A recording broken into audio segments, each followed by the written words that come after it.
غیر سرکاری think tank institute for economic and peace نے گلوبل ٹیررزم انڈیکس 2016 کی ایک رپورٹ شائع کی ہے، جس کے مطابق پاکستان دہشت گردی کا شکار ہونے والے ممالک میں چوتھے نمبر پر ہے، جہاں گزشتہ 15 سالوں میں 14,953 افراد دہشت گردی کا شکار ہوئے۔ تاہم 2014 کے وسط میں پاک فوج کی جانب سے شروع کیے گئے آپریشن ضرب ازد کے بعد یہ دوسرا سال ہے جب دہشت گردی کے واقعات میں 45% تک کمی آ گئی ہے۔ اس آپریشن میں شمالی وزیرستان سے دہشت گردوں کا صفایا کیا گیا، جبکہ کالعدم جماعت کے 3,000 کارکنوں کو بھی کیفر کردار تک پہنچا دیا گیا۔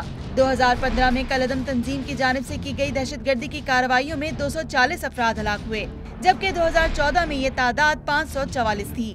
2015 میں دنیا بھر میں دہشت گردی کے نتیجے میں 29,376 افراد مارے گئے۔ رپورٹ کے مطابق دہشت گردی میں سب سے زیادہ ہلاکتیں عراق، افغانستان، نائجیریا، پاکستان اور شام میں ہوئی۔ پہلے نمبر پر عراق ہے، جہاں گزشتہ 15 سالوں میں دہشت گردی کے واقعات میں 50,538 افراد ہلاک ہوئے۔